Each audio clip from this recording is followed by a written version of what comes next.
Krumm is just down from where the explosion happened on Shea Street. Jack, you spent the day talking with neighbors. What did they say?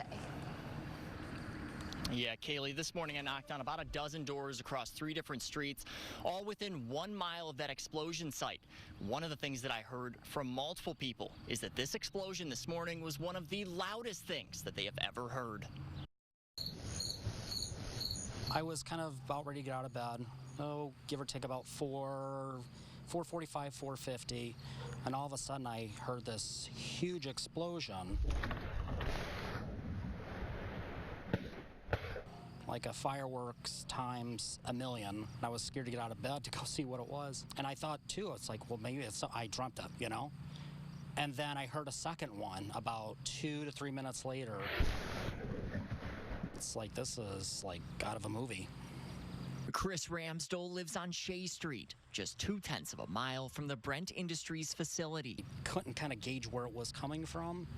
And then I stepped outside and then everyone was out in the street.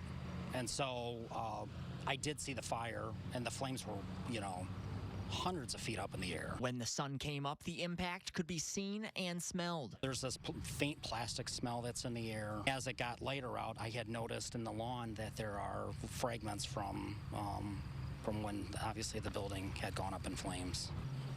If I'm getting fragments and people were even near that, I can't imagine what they sustained. And with 2 people now confirmed dead, heartbreak is setting in. I cannot imagine pulling up to some place looking for someone not knowing if they're dead or alive. That's got to be the worst thing in the world. I also talked with other neighbors across the area who say that air quality was a big concern of theirs, even kept their children and pets inside for the first half of the day. For now in South Toledo, I'm Jack Krumm, WTOL 11.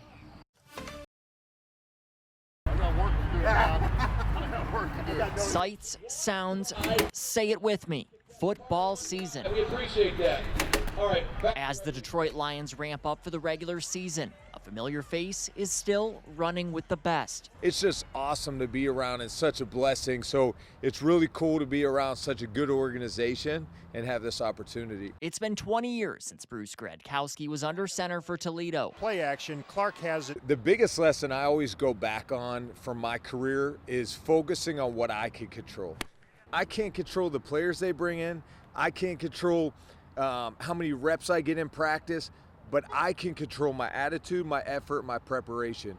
And that's something I've just taken on with me. And now those lessons are catching on in Detroit's star-studded receiver room. I played quarterback my whole life, but to learn so much from Scotty Montgomery and the coach that he is, and he played the position wide receiver, and to be around St. Brown, Jamison Williams, Isaac Teslaw, like these are professionals. And it's great to be around players because I've been in their position before, to just remind them, listen, man, you can't control these reps at practice, but what you can control is knowing what to do when you get in there and give them maximum effort. So it's a good reminder because I went through it. Gradkowski play action. It's complete inside the 5, touchdown. Gradkowski's 11-year NFL career took him to 5 different cities across the country. Now he's come full circle, back within an hour of the place he calls home. Part of the year where Mommy, I went to University of Toledo, met my wife there at school, and even though I'm born and raised in Pittsburgh, Pennsylvania, we made Toledo our home. So yes, football season is back, but for Bruce Gradkowski, it never left. Anything you do in life takes sacrifice, it takes grit, it takes being resilient. And so I think no matter what you're going through in life, if you want to achieve something at a high level, it's going to take some sacrifice. It's going to take some bumps and bruises and some scratches, but that's what builds the character. That's what builds the grit and your mentality to keep you going forward.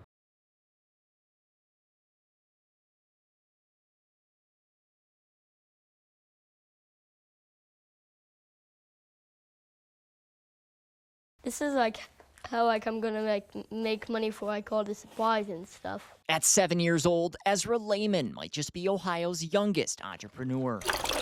Some lemonade, most of the tomatoes, and this, and all the zucchini, but not the money. Ezra started his first farm stand last year just selling flowers without really any plan. He ended up making About $200. Last year's work got him a video game. This year, he has a bigger investment in mind. Like, I'm just like trying to buy sheep and make fat stacks of cash. Yup, sheep.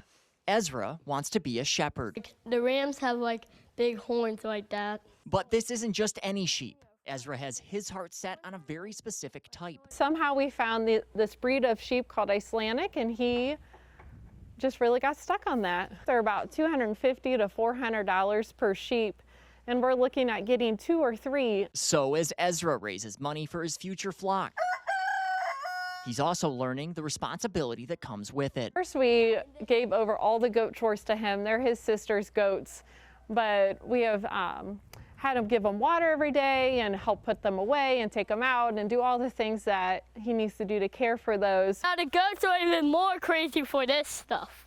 All my mom says to do like is just like give them water. Like just like take like the 2-gallon green bucket to the well, fill it up, go all the way back to the goat pen inside the barn, set it there, then I'm done. Ezra still has a ways to go before he can call himself a shepherd. Come here. But it sure looks like he's riding in the right direction. Reporting in Bluffton, I'm Jack Krumm, WTOL 11.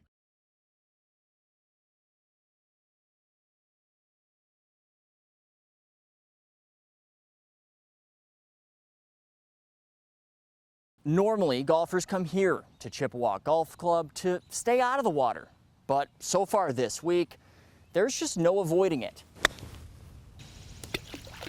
I've lived in the area all my life, and the amount of rain we got from Saturday to Sunday was historic. You know, we estimate we got in the area of 9 to 10 inches around here. The result, turning fairways into floodways. I think 6 holes were really impacted by the creeks coming over.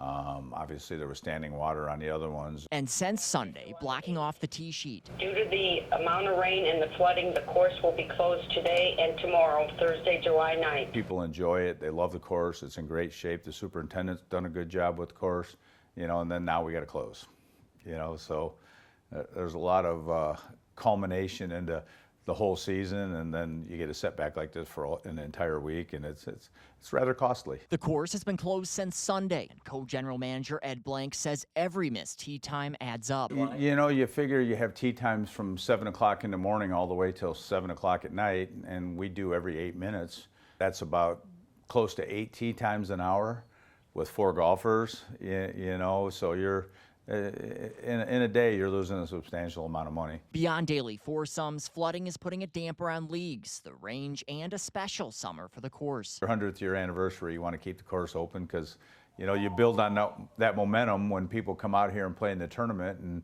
you know, they want to keep playing, and, you know, unfortunately, this has set us back a little bit. As the water here continues to recede off the fairways and greens, they're going to remain closed indefinitely, at least the rest of this week and possibly into next. For now, reporting in Curtis, I'm Jack Krumm, WTOL 11.